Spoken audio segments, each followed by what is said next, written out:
கிறிஸ்துவுக்குள்ளாய் புதிய ஒரு வாழ்க்கையையும் ஒரு புதிய ஒரு துவக்கத்தையும் பெற்று ஒரு சந்தோஷமான ஒரு நாளிலே நீங்கள் இருக்கிறீர்கள். அல்லேலூயா. உங்கள் பிறந்த நாள் எவ்வளவு வாழ்க்கையில் முக்கியமோ அதே போல நீங்கள் இயேசுவை அறிந்து கொண்டு அந்த ரட்சிப்பின் அனுபவத்தை பெற்று மறுபடியும் பிறக்கிற அந்த நாள் அதைவிட முக்கியமான ஒரு நாள். அல்லேலூயா.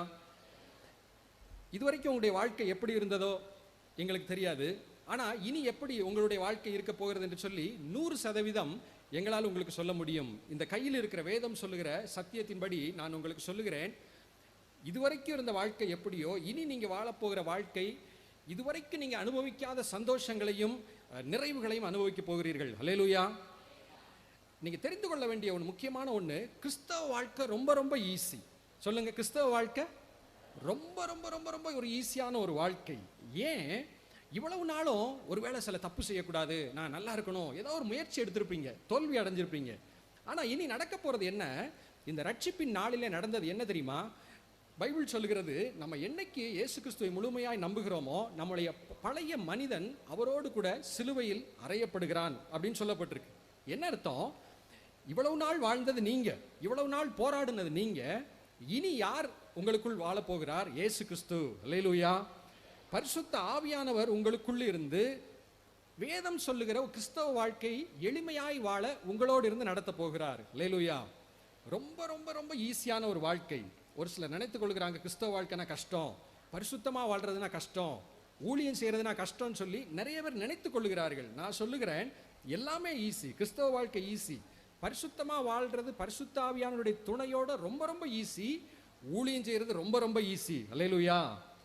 என்கிட்ட சிலர் சொல்லுவாங்க, கிராம ஊழியம் பயங்கர கஷ்டம். கஷ்டங்கள் இருக்கலாம், ஆனால் ஆண்டவரோடு அது செய்யும்போது, அவரோடு சேர்ந்து ஊழியம் செய்யும்போது ஊழியங்கிறது ரொம்ப ரொம்ப ஈஸி. அல்லேலூயா. அந்த ஈஸியான ஊழியம் நீங்கள் எப்படியெல்லாம் செய்யலாம்னு சொல்லி நிறைய காரியங்கள் அடுத்து உங்களுக்கு சொல்லிக் கொடுக்க போகிறோம். இன்னைக்கு கொஞ்ச நேரம் பைபிள்ல இருந்து ஒரு சில காரியங்கள் நான் சொன்னேன். ஒரு பக்கம் ஈஸி, ரொம்ப சுலபமான வாழ்க்கை கிறிஸ்தவ வாழ்க்கை அப்படின்னு சொன்னேன். இன்னொரு பக்கம் இருக்கு, ஆண்டவர் நமக்கு அநேக எச்சரிக்கைகளை பைபிளில் சொல்லி இருக்கிறார். இந்த பைபிள் முழுவதும் நமக்கு நிறைய எச்சரிக்கைகள் சொல்லப்பட்டிருக்கிறது. இந்த காரியத்தை குறித்து ஜாக்கிரதையாயிரு, இந்த இடத்துல இப்படி ஒரு பிரச்சனை வரும், இப்படி ஒரு பிரச்சனை உன் வாழ்க்கையில் வரலாம், ஜாக்கிரதையாயிரு என்று சொல்லி அநேக எச்சரிக்கைகள் சொல்லப்பட்டிருக்கு. அதில் ஒரு சில எச்சரிக்கைகள் கிறிஸ்துவுக்குள் புதிய வாழ்க்கையை துவங்க இருக்கிற உங்களுக்கு அதை நினைவுபடுத்தினால் உங்களுக்கு பிரயோஜனமாக இருக்கும் என்று நாங்கள் நம்புகிறோம். லூக்கா 8வது அதிகாரத்தில் ஆண்டவர் ஒரு உவமை சொல்லுகிறார், விதைக்கிறவனுடைய உவமை. அந்த உவமையில் வசனத்தை கேட்கிறவங்க அவங்களுடைய வாழ்க்கை எப்படி எப்படியெல்லாம் இருக்கிறது என்று அநேக காரியங்களை சொல்லும்போது அதில் 13வது வசனத்தை கவனிங்க. லூக்கா 8:13, கற்பாறையின் மேல் விதைக்கப்பட்டவர்கள் கேட்கும்போது சந்தோஷத்துடனே வசனத்தை ஏற்றுக்கொள்ளுகிறார்கள். இங்கே இருக்கிற நீங்கள் இப்போ எல்லாருமே ரொம்ப ஒரு நிறைவான ஒரு சந்தோஷத்தோடு இங்கே அமர்ந்திருக்கிறீங்க. கேட்ட பாடல்கள், கேட்ட செய்திகள், உங்களுடைய இருதயத்தை ஆண்டவரிடத்தில் அர்ப்பணித்திருக்கிறீர்கள். பாரமாய் இருந்த பாவ இருதயத்தை ஆண்டவர் சமூகத்தில் வைத்து விட்டீங்க. புதிய இருதயத்தை ஆண்டவர் கொடுத்து விட்டார். சந்தோஷத்தோடு தான் நீங்கள் வசனத்தை கேட்டிருக்கிறீங்க, அப்படிதானே? இப்போ இங்கே அதே தான் பார்க்கிறோம். இந்த கூட்ட மக்கள் சந்தோஷத்துடனே வசனத்தை ஏற்றுக்கொள்கிறார்கள். ஆயினும் தங்களுக்குள்ளே வேறு கொள்ளாதபடினாலே கொஞ்ச காலம் மாத்திரம் விசுவாசித்து சோதனை காலத்திலே பின்வாங்கி போகிறார்கள். சந்தோஷத்தோட ஒரு காலகட்டத்தில் வசனங்களை கேட்கிறோம், சில பிரச்சனைகள் சில சூழ்நிலைகளிலே பின்வாங்கி போய்விடுகிறோம் என்று ஆண்டவர் எச்சரிக்கிறார். அப்ப இது அவர் சொல்லும்போது நம்ம வாழ்க்கை பின்மாற்றத்திலே போய்கொண்டே இருக்க வேண்டும் என்ற அர்த்தம் அல்ல. இப்படிப்பட்ட எச்சரிக்கைகளை நாம் புரிந்து கொள்ளும் போது பின்மாற்றம் அடையாமல் கர்த்தருக்குள் நிலைத்திருந்து கனி கொடுக்க முடியும். அதற்காக தான் இந்த எச்சரிக்கைகளை ஆண்டவர் சொல்லி இருக்கிறார்.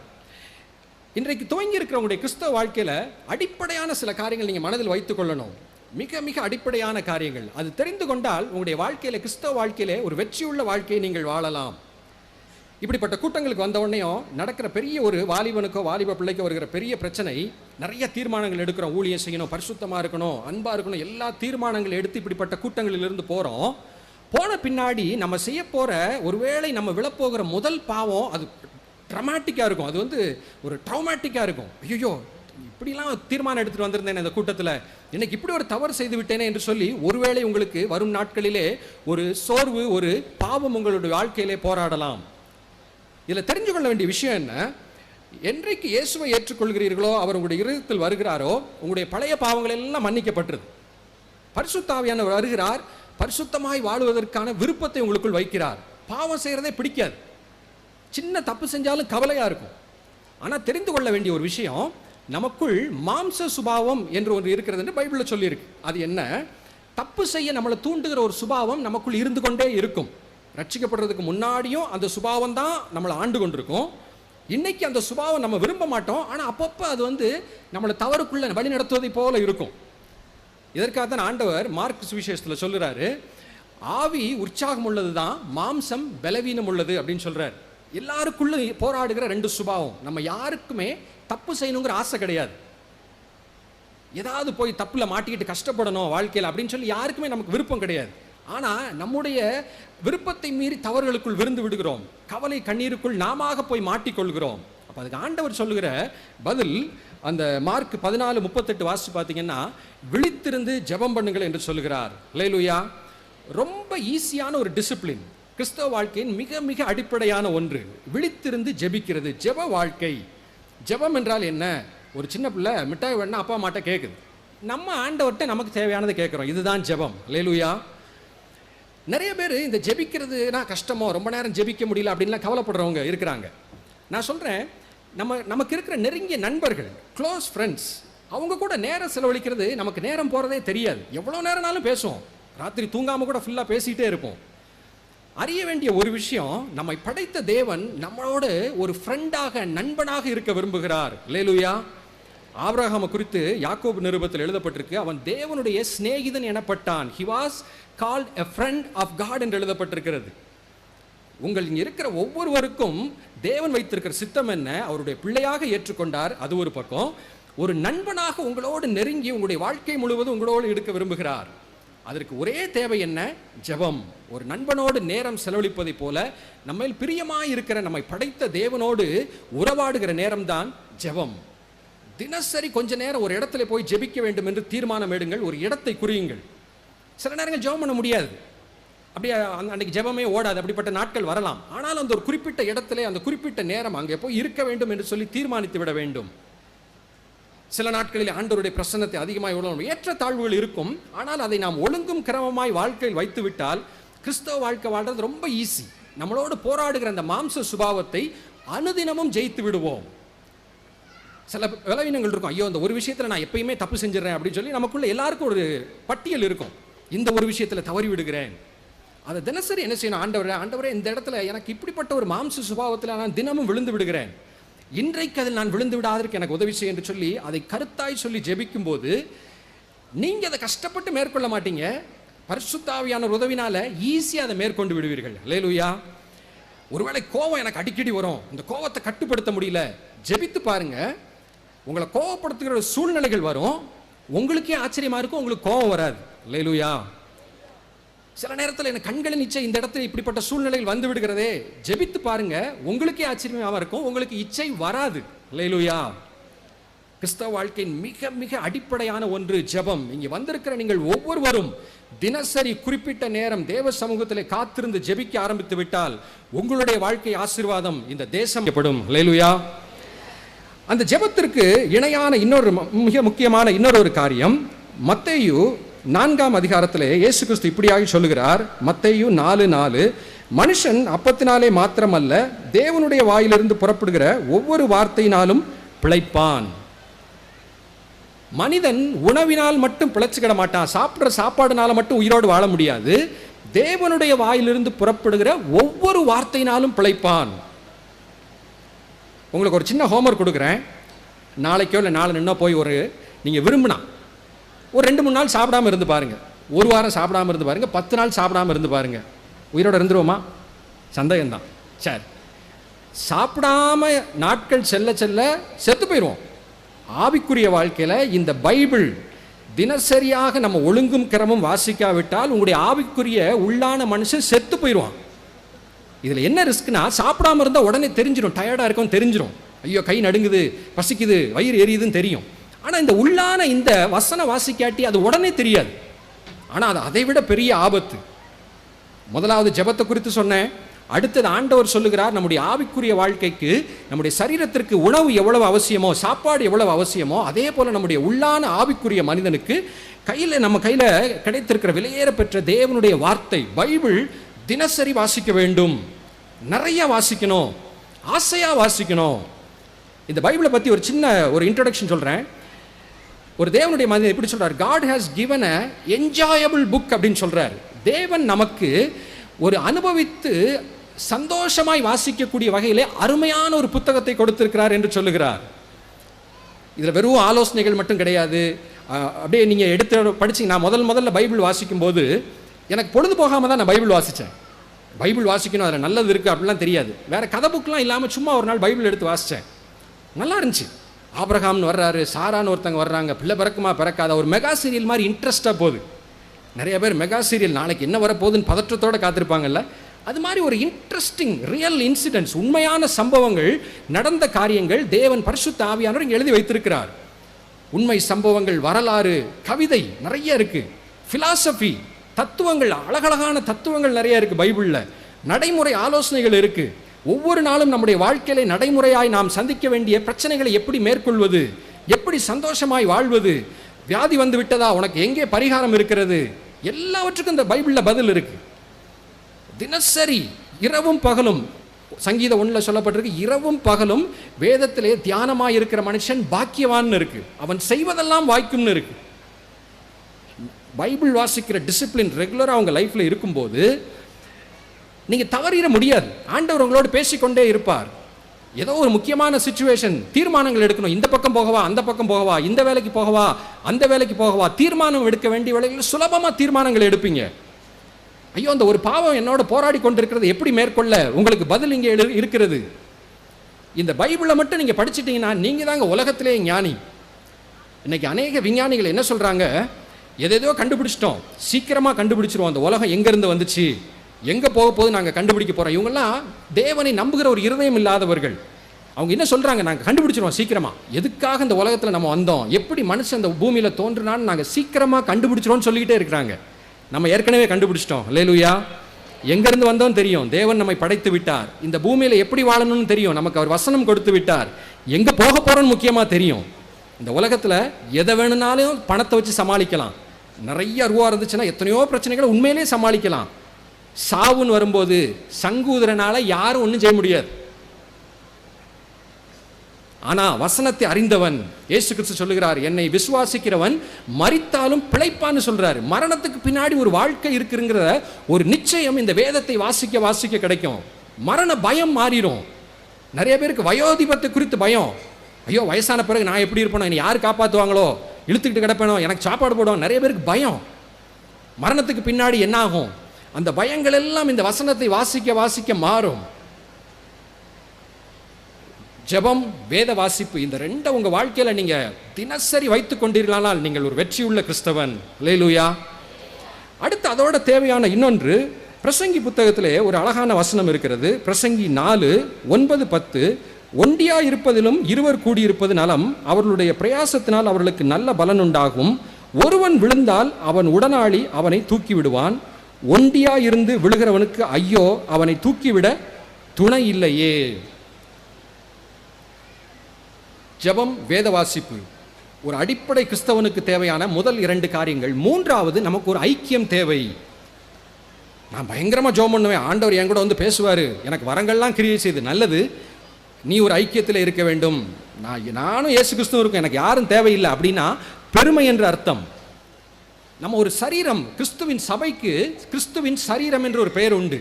நீங்களும் நானும் சேர்ந்து அந்த சபையின் அங்கத்தினர்கள். நீங்கள் எனக்கு வேணும், நான் உங்களுக்கு வேணும். யாருமே நான் பார்த்துக்கொள்வேன், எனக்கு யாரும் தேவையில்லை என்று சொல்லி பெருமை பாராட்ட முடியாது. உங்களுக்கு தேவை நல்ல ஒரு ஐக்கியம். நீங்கள் கிராமத்தில் இருக்கிற இடங்களில் சின்ன சின்ன ஜெபக்குழுக்களை அமைங்க, சேர்ந்து ஜெபிக்கிற நண்பர்களை உருவாக்குங்க. ஒருவேளை உங்களுக்கு ஏதோ ஒரு பாவ போராட்டமா, ஒரு நல்ல நண்பனை கிறிஸ்தவ நண்பனை கண்டுகொள்ளுங்கள். இந்த எனக்காக நீ ஜெபம் பண்ணு, இந்த பாவத்தோடு நான் போராடுறேன், எனக்கு நீ ஜெபம் பண்ணுன்னு சொல்லக்கூடிய நல்ல நண்பர்கள் உங்களுக்கு தேவை. அது மட்டுமல்ல, நீங்கள் எல்லாரும் நீங்கள் இருக்கிற இடத்துல ஒரு நல்ல சபை உங்களுக்கு தெரிந்த, அங்கே இருக்கிற ஒரு நல்ல வசனத்தை போதிக்கிற ஒரு திருச்சபைக்கு நீங்கள் செல்ல வேண்டும். அல்லேலூயா. அந்த திருச்சபைக்கு வாரந்தோறும் போவது, அங்கே பிரசங்கங்களை கேட்பது, மற்ற விசுவாசிகளோடு ஐக்கியம் கொள்வது, அப்பம் பிட்டு தேவனை ஆராதிப்பது, இது கிறிஸ்தவ வாழ்க்கையின் மிக மிக மிக தேவையானது. இன்னைக்கு வீட்டில் படிக்கிற கிறிஸ்தவ புத்தகங்கள் நிறையா வந்துருச்சு, சிடிஸ் வந்துருச்சு, டிவியில் நிறைய செய்திகள் கேட்குறோம். இது எல்லாம் நல்லது தான், இது எல்லாம் நமக்கு பிரயோஜனப்படும். ஆனால் இது எதுவுமே ஒரு திருச்சபைக்கு போய் வாரந்தோறும் சென்று தேவ மக்களோடு சேர்ந்து ஆராதிப்பதற்கு சப்ஸ்டியூட் ஆக முடியாது. ஏன் நான் சொல்கிறேன், ஒருவேளை நான் டிவியில் மெசேஜ் கேட்டாலே போதும் அப்படின்னு ஒருவேளை நீங்கள் நினச்சிங்கன்னா உங்களுக்கு ஒன்று சொல்கிறேன், நீங்கள் ஒரு காரியத்தை இழக்கிறீங்க. ஆண்டவர் ஒன்று சொல்கிறாரு, எங்கே 2 பேர் 3 பேர் என்னுடைய நாமத்தினால் கூடுகிறீரோ அங்கே நான் இருக்கிறேன்னு சொல்கிறார். நீங்கள் வீட்டில் தனியாக டிவி பார்த்து ஒரு செய்தி கேட்கும்போது அந்த ஒரு பெரிய ஒரு ஆசீர்வாதத்தை நீங்கள் இழந்து விடுகிறீர்கள். நல்ல நிகழ்ச்சிகளை பாருங்கள், ஆரோக்கியமான தொலைக்காட்சி சுவிசேஷ நிகழ்ச்சிகளை பாருங்கள், கர்த்தருக்குள் வளருங்கள். நான் சொல்கிற விஷயத்தை ஞாபகம் வச்சுக்கோங்க. It cannot be a substitute for going to a church. ஒரு ஆலயத்திற்கு வாரந்தோறும் நீங்கள் போவதற்கு அதற்கு பதில் அது அந்த இடத்தை அது பிடிக்க முடியாது. எங்கே 2 பேர் 3 பேர் கூடியிருக்கிறீர்களோ அங்கே நான் இருப்பேன். ஒரு சின்ன கிராமத்து ஒரு சர்ச்சாக இருக்கலாம், வெளியே பார்க்குறதுக்கு ஒன்றும் பெருசாக தெரியாமல் இருக்கலாம், ஆனால் வானத்தையும் பூமியும் உண்டாக்கின தேவகுமாரன் இயேசு கிறிஸ்து அங்கே பிரசன்னமாக இருப்பார். ஹல்லேலூயா. பைபிள் வாசிக்கிறத விட்டுறாதீங்க, நிறைய வாசிக்க ஆரம்பிங்க. ஜெப நேரம் அதிகரிக்கட்டும். உங்களுடைய ஜெப நேரம், ஒருவேளை நான் ஜெபித்து கொண்டிருக்கிறேன், இன்னும் ஜெப நேரத்தை கூட்டுங்க. சர்ச்சுக்கு போகிறத ஒரு நாளும் விட்டு விடாதீர்கள். நல்ல கிறிஸ்தவ நண்பர்களோடு சேர்ந்து ஜெபிப்பதை உங்கள் அடிப்படை வாழ்க்கையின் தேவையாக வைத்துக் கொள்ளுங்கள். நீங்கள் ஒரு நாளும் விழுந்து போக மாட்டீர்கள். முதல் எச்சரிக்கையை குறித்து நான் சொன்னேன். பின்மாற்றமாகிற ஒரு எச்சரிக்கையை ஆண்டவர் நமக்கு சொன்னார். சந்தோஷத்தோடு வசனத்தை கேட்கிறோம், பின்மாற்றமாகி விடுகிறோம். பின்மாற்றமாகாது இருக்கிற வழிகளை உங்களுக்கு நான் சொல்லியிருக்கிறேன். அடுத்து இன்னொரு எச்சரிக்கை, இன்னொரு காரியத்தை ஆண்டவர் நமக்கு சொல்லுகிறார். 1 பேதுரு 4வது அதிகாரம்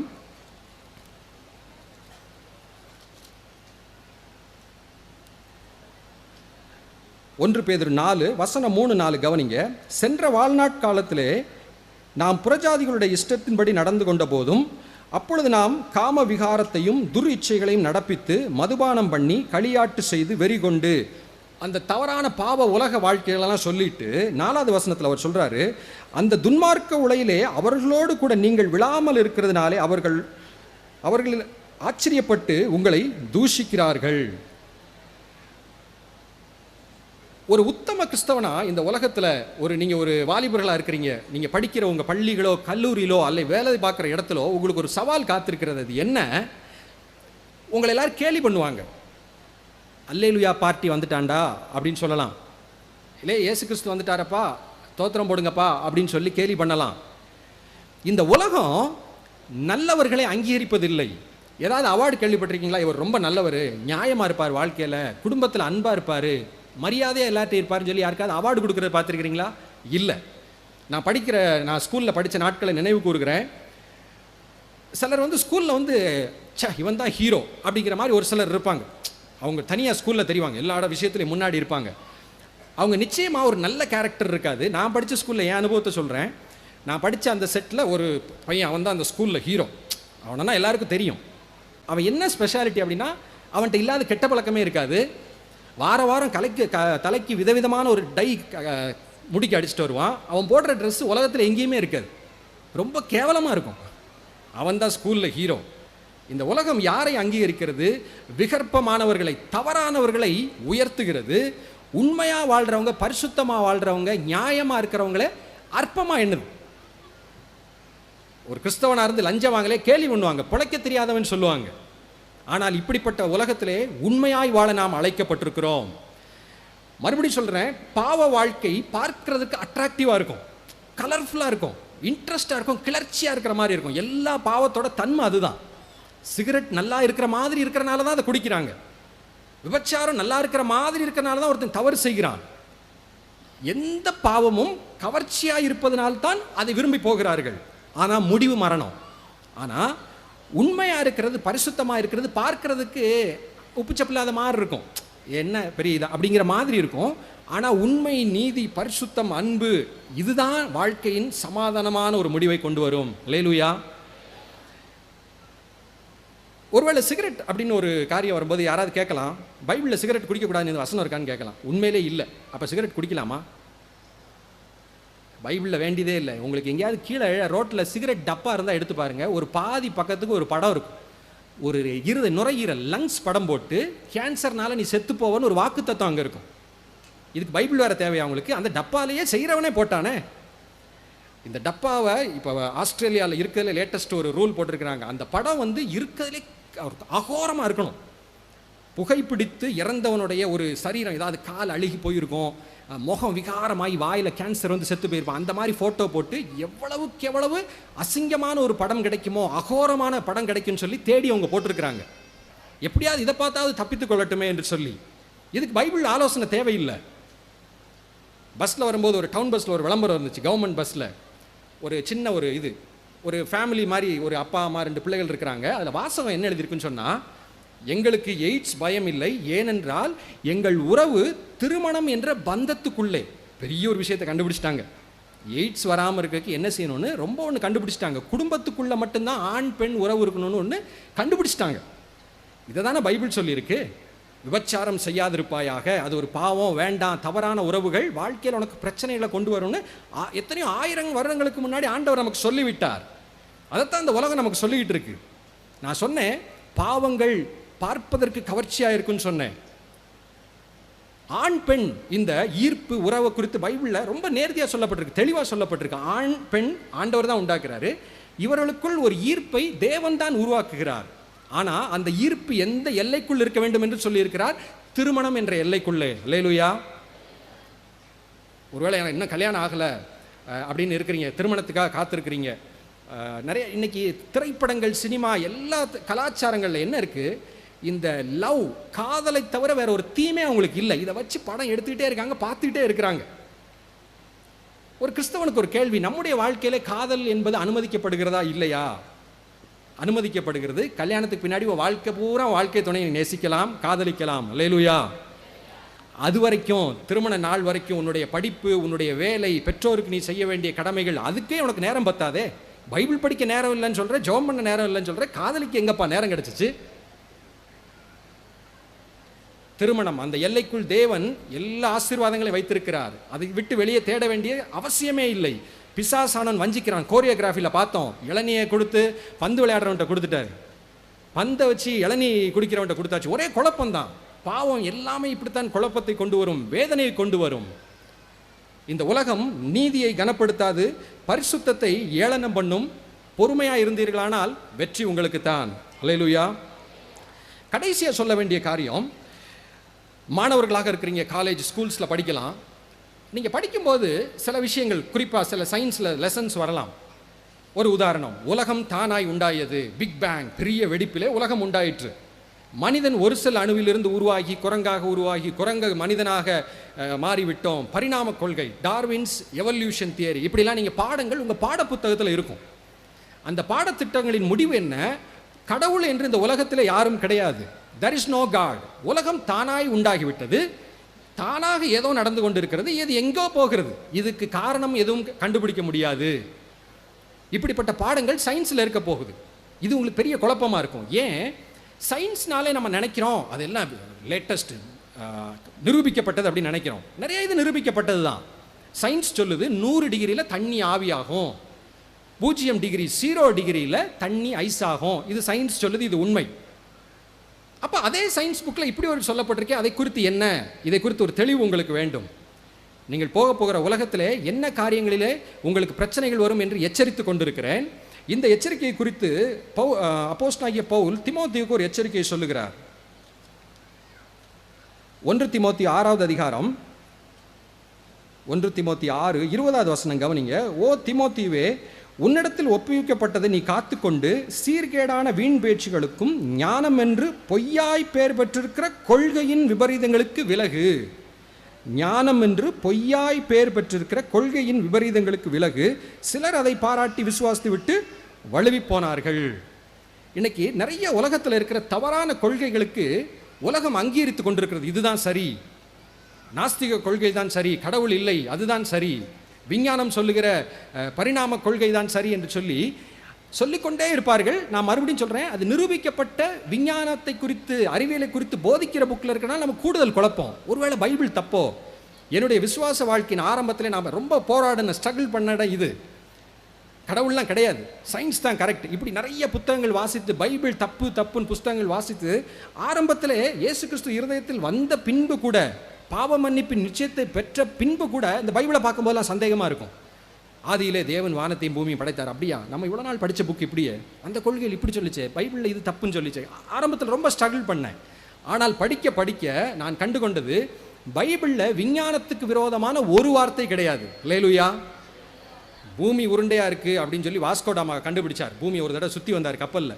பைபிளில் இருக்கு, தேவன் பூமி உருண்டையின் மேல் வீற்றிருக்கிறாருன்னு இருக்கு. அல்லேலூயா. எத்தனையோ நூற்றாண்டுகளுக்கு முன்னாடி அப்படி எழுதப்பட்டிருக்கு. விஞ்ஞானம் வளர்வதற்கு முன்பாக நிரூபிக்கப்பட்ட விஞ்ஞானம் அறிவியலுக்கு விரோதமான ஒரு வார்த்தை கூட பைபிளில் கிடையாது. எல்லாமே தத்துவங்கள், இப்படி இருக்கலாம் அப்படி இருக்கலாம், நிரூபிக்கப்படாத விஞ்ஞானங்கள். அமெரிக்காவில் ஒரு சில 20-30 ஆண்டுகளுக்கு முன்பாக பள்ளி புக்கில் இந்த பரிணாம கொள்கை அப்படிங்கிற பாடத்தில் ஒரு கைத்தடி வச்சுட்டு ஒரு குரங்கு மாதிரி ஒரு மனுஷன் நிற்கிற மாதிரி படம் போட்டு நெப்ராஸ்கா மேன் அப்படின்னு சொல்லி ஒரு பேர் கொடுத்துருந்தாங்க.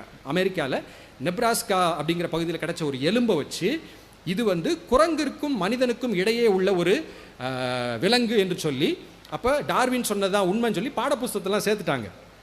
அதை குறித்து ஒரு சிலர் ஆராய்ச்சி பண்ணிகிட்டே இருந்தாங்க. அது என்ன எலும்பு அப்படின்னு சொல்லி பார்க்கும்போது அது ஒரு பல்லு கிடச்சிருக்கு, பெரிய பல்லு. அது வரைக்கும் அந்த பல்லை யாரும் பார்த்ததில்லை. அதை பார்த்தவர் என்ன செஞ்சிட்டாரு, பல்லை வச்சு பல்லு இவ்வளோ பெருசு இருந்துச்சுன்னா முகம் இவ்வளோ பெருசு இருக்கும், முகம் இவ்வளோ பெருசு இருந்துச்சுன்னா உடம்பு இவ்வளோ பெருசு இருக்குன்னு ஒரு படம் வரைஞ்சிட்டார்.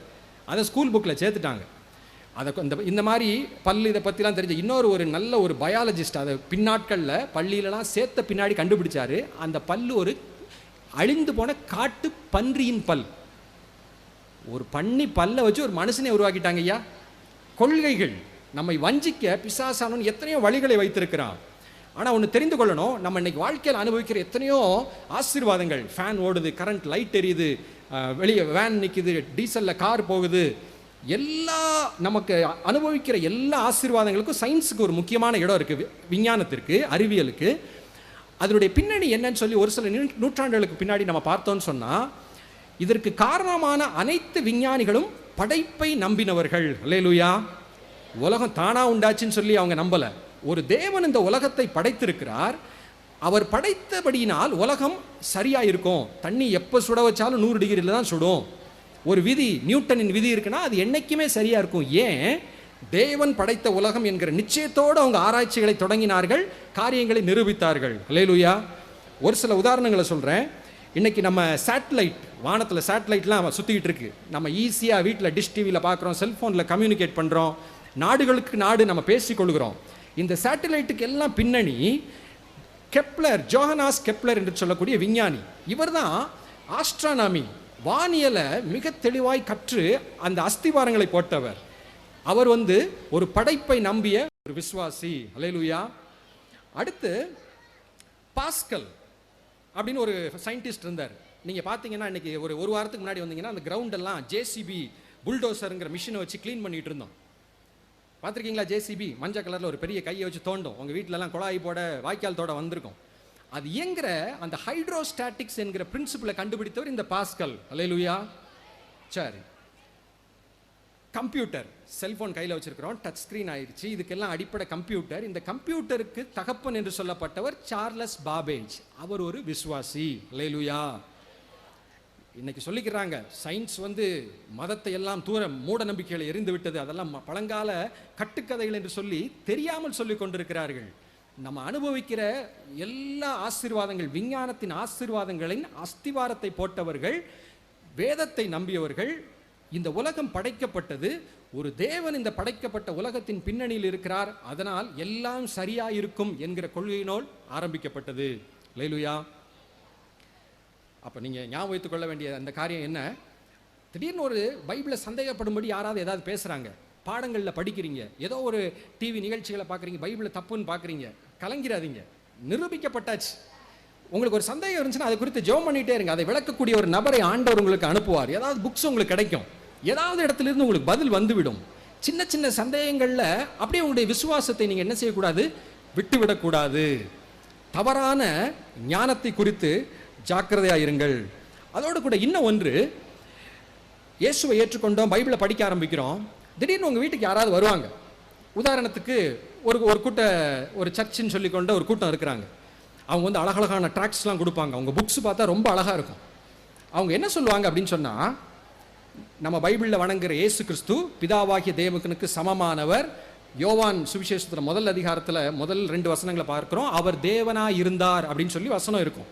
இயேசு கிறிஸ்து தேவனுக்கு சமமானவர், அவர் தான் தேவன். சரி, நான் ஒரு உதாரணத்துக்கு ஒரு கூட்டம் சொல்கிறேன். இவங்க வந்து சொல்லுவாங்க, இயேசு கிறிஸ்து நம்ம வணங்கப்பட வேண்டிய ஒரு தேவன் கிடையாது. அவர் பழைய ஏற்பாட்டில் அவர் பேர் மிகாவேல், தூதன். புதிய ஏற்பாட்டில் அவர் வந்து இயேசு கிறிஸ்துவா வந்தார். அவர் வந்து படைக்கப்பட்ட ஒரு நபர், அவரை வணங்கக்கூடாது, யெகோவாவை மட்டும்தான் வணங்கணும் இப்படின்னு சொல்லி ஒருவேளை உங்கள் வீட்டிற்கு உங்கள் இடத்திற்கு வந்து பேசலாம். இப்போ நீங்கள் கேட்கலாம், நம்ம அதை எப்படி நம்பிடுவோமா? நமக்கு தான் தெரியும்ல, ஏசாமி தான் உலகத்தை படைச்சார், அவர் தான் உண்மையான தேவன் தெரியுமே அப்படின்னு சொல்லி நீங்கள் நினைக்கலாம். அவங்க எப்படி ஏமாற்றுவாங்கன்னு சொல்லி ஒரு 2 நிமிஷத்தில் உங்களுக்கு எக்ஸ்பிளைன் பண்ணுறேன். இது ரொம்ப முக்கியமானது. அவங்க சொல்லுவாங்க, உங்கள் பைபிளை எடும்பாங்க. என்ன சொல்லுவாங்க? உங்கள் பைபிளை எடு. ஏன்னா அவங்க பைபிளில் தப்பு இருக்குன்னு சொல்லி நீங்கள் சந்தேகப்பட்டலாம்ல, அப்போ உங்கள் பைபிளை எடும்பாங்க. உதாரணத்துக்கு நிறைய வசனம் சொல்லுவாங்க. அவங்க காண்பிக்கிற ஒரு வசனத்தை நான் சொல்கிறேன். யோவான் சுவிசேஷம் 14 எடுத்துக்கோங்க அப்படின்னு சொல்லுவாங்க. நீங்கள் இன்ட்ரெஸ்ட்டாக எடுப்பீங்க. அது என்னது, இயேசு கிறிஸ்து படைக்கப்பட்டவரா, என்ன அவன் சொல்கிறான், பைபிளை பார்ப்போம் அப்படின்னு நீங்களும் இன்ட்ரெஸ்ட்டாக எடுப்பீங்க. யோவான் 14 எடுத்துக்கோங்க, 28 கடைசியில் பாருங்க அப்படிம்பாரு. அந்த 28 கடைசியில் சொல்லியிருக்கு, என் பிதா என்னிலும் பெரியவராக இருக்கிறார் அப்படின்னு இயேசு கிறிஸ்து சொல்கிறதா அந்த இடத்துல இருக்கு. என்ன எழுதியிருக்கு? என் பிதா என்னிலும் பெரியவர். அதை சொல்கிறது இயேசு கிறிஸ்து. அப்போ சொல்லுவாங்க, உங்கள் பைபிள்லே போட்டிருக்க பாருங்க பிரதர் சிஸ்டர், இயேசு கிறிஸ்துவே சொல்கிறாரு பிதா என்னிலும் பெரியவர். அப்போ ஞாபகம் வச்சுக்கோங்க, பிதா தான் தேவன், இயேசு கிறிஸ்து படைக்கப்பட்ட மனிதன் நம்ம பைபிள்ல இருந்து சொல்லுவாங்க. நம்ம குழப்பமாயிரும், என்னடா இது, நம்ம எதையோ யாரையோ நம்பணும், இயேசு கிறிஸ்து தான் கடவுள் நம்பணும், இது என்ன ஆச்சுன்னு குழப்பமாயிரும். இப்போ பிரச்சனை என்னன்னா, இது உங்களுக்கு எப்போ பிரச்சனை ஆகும்னு சொன்னால், உங்களுக்கு முழு பைபிள் தெரியாமல் இருக்கும்போது. ஒருவேளை முழு பைபிள் தெரிஞ்சிட்டா இதானாக்கும் அப்படின்னு நீங்கள் சொல்லிடுவீங்க. ஏன்? இதே யோவான் சுவிசேஷத்தில் 10வது அதிகாரம் பாருங்க, யோவான் 10:30 நானும் பிதாவும் ஒன்றாய் இருக்கிறோம் என்றார். அல்லேலூயா. அதுவும் இயேசு கிறிஸ்து தான் சொல்றாரு. அப்போ இப்போ நீங்களா கேட்டு தியானிக்கணும். உங்க போதகர்கிட்ட போய் நீங்க கேட்கணும், பாஸ்டர் என்ன இப்படி போட்டிருக்கு, ஒரு இடத்துல இயேசு கிறிஸ்து பிதா என்னிலும் பெரியவராக இருக்கிறார்னு போட்டிருக்கு, இதை வச்சு என்னை ஒருத்தங்க குழப்பம் வந்துட்டாங்க. ஆனால் இங்கே பிதாவும் நானும் ஒன்றாக இருக்கிறோன்னு இருக்கே என்ன அப்படின்னு கேட்டால் அவங்க பாஸ்டர் அழகாக சொல்லுவார். இயேசு கிறிஸ்து பூமியிலே மனித தன்மையை தன்மையில் எடுத்துக்கொண்டு தன்னை தாழ்த்திய போது அவர் சொன்னார், பிதா என்னிலும் பெரியவராக இருக்கிறான்னு சொன்னார். ஆனால் அவர் என்றென்றைக்கும் திரியேக தேவனாக பிதாவுக்கு சமமானவர், நானும் பிதாவும் ஒன்றாக இருக்கிறோன்னு சொல்கிறாரு. அழகாக உங்களுக்கு விளக்கம் சொல்லுவாங்க. அல்லேலூயா. உங்களுக்கு நான் கடைசியாக சொல்லியிருக்கிற எச்சரிக்கை ரொம்ப முக்கியமானது. தவறான அறிவியல் விஞ்ஞானத்திலிருந்து உங்களுக்கு குழப்பம் வந்துடக்கூடாது, அஸ் அ ஸ்டூடெண்ட் உங்களுக்கு வந்துவிடக்கூடாது என்று சொன்னேன். கடைசி அதுக்கப்புறம் நான் சொல்லியிருக்கிறேன், இந்த பைபிளை ஆசையாக படிக்கும்போது இந்த பைபிளை வைத்தே உங்களுடைய விசுவாசத்தை கலைக்கக்கூடியவர்கள், குலைக்கக்கூடியவர்கள் உங்களை தேடி வருவார்கள். அவங்களை குறித்து அந்த மத்தேயு 24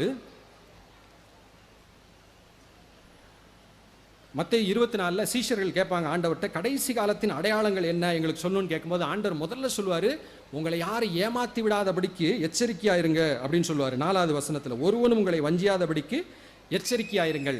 ஏன்னா 24வது வசனம், ஏனெனில் கள்ள கிறிஸ்துக்களும் கள்ள தீர்க்கதரிசிகளும் எழும்பி கூடுமானால் தெரிந்து கொள்ளப்பட்டவர்களையும் வஞ்சிக்கத்தக்கதாக பெரிய அடையாளங்களையும் அற்புதங்களையும் செய்வார்கள். நீங்க நினைச்சிடக்கூடாது உண்மையான ஊழியர்கள் மட்டும்தான் அடையாளங்கள் அற்புதங்கள் செய்ய முடியும் நீங்க நம்பிடக்கூடாது. பழைய ஏற்பாடுல பார்வோன், எகிப்தின் மந்திரவாதிகளும் மோசையை போல சில வாதைகளை திரும்ப செய்வாங்கன்னு சொல்லி பைபிள்ல எழுதியிருக்கு. பிசாசுக்கு கொஞ்சம் கொஞ்சம் அதிகாரம் இருக்கு, கொஞ்சம் ட்ரிக்ஸ் அவன் பண்ணலாம், கொஞ்சம் சின்ன வித்தைகளை அவன் காட்டலாம். ஏமாந்துடக்கூடாது, ஓஹோ இங்கேயும் அற்புதம் நடக்குது அப்போ இதுவும் ஏதோ போல அப்படின்னு சொல்லி எல்லாத்தையும் பார்த்து நம்ம ஏமாந்துடக்கூடாது. எது சத்தியம் எது பொய் என்பதை தெரிந்து கொள்ள வேண்டும். அது ரொம்ப ஈஸி, அதுக்கு ரொம்ப கஷ்டமா? பைபிளை திரும்ப திரும்ப படிச்சிங்கன்னா உங்களை யாரும் ஏமாற்ற முடியாது. அல்லேலூயா. சொன்ன பாயிண்ட்டுக்கு மறுபடியும் நம்ம போயிட்டோம். எவ்வளவுக்கு எவ்வளோ பைபிள் வாசிக்கிறீங்களோ அவ்வளவுக்கு அவ்வளோ தெளிவான உபதேசம் உங்களுடைய இருதயத்தில் இருக்கும். நீங்கள் போகிற சபையிலே உங்களுக்கு போதிப்பார்கள். எந்த ஒரு தவறான உபதேசங்களும் உங்களை வந்து என்ன செய்து விடாது, உங்களை இடர பண்ணி விடாது. இந்த செய்தியை நன்றாக ஞாபகம் வைத்துக் கொள்ளுங்கள். ஆண்டவர் எச்சரிக்கிற காரியங்கள் என்று சொன்னேன். சந்தோஷத்தோடு ஆரம்பிச்சிருக்கிறோம், பாதியில் விழுந்துடக்கூடாது, பின்மாற்றம் ஆகிவிடக்கூடாது. நம்ம பிடிச்ச விசுவாசத்தை பற்றி கொள்ள வேண்டும். ஜெபித்து வேதம் வாசித்து ஐக்கியத்தில் இருக்கும்போது யாரும் நம்மளை அசைக்க முடியாது. இந்த உலகம் நம்மளை கேலி பண்ணும்போது சும்மா இருந்தால் போதும், பொறுமையாக இருந்தால் போதும். பின்னாட்களில் வந்து உங்கள்கிட்ட கை கொடுப்பாங்க, நீ அன்னைக்கு நல்லா இருந்தப்பா, நான் அன்னைக்கு ஆட்டம் போட்டு இன்னைக்கு இப்படி கிடக்கேன் சீரழிஞ்சு அப்படின்னு உங்களை வந்து பாராட்டுவாங்க. கடைசியாக சொன்னேன், நம்ம வாழுகிற உலகம் தேவனை குறித்த அறிவுக்கு விரோதமாக இயங்கி கொண்டிருக்கிறது. நம்மளை தேவனை மறக்க வைக்கிறதுக்கு எல்லா வழிகளிலும் பிசாசு ட்ரை பண்ணி கொண்டிருக்கிறான். பைபிளை வச்சே ஏமாற்ற பார்க்குறான், விஞ்ஞானத்தை வைத்து ஏமாற்ற பார்க்கிறான். எல்லாத்துலேயும் நம்ம ஜாக்கிரதையாக இருப்போம், முடிவு பரியந்த நிலைத்திருப்போம். ஆண்டவர் நம்முடைய வாழ்க்கையில் பெரிய ஆசீர்வாதங்களை தருவார். அநேகருக்கு நாம் ஆசீர்வாதமாக இருப்போம். அல்லேலூயா.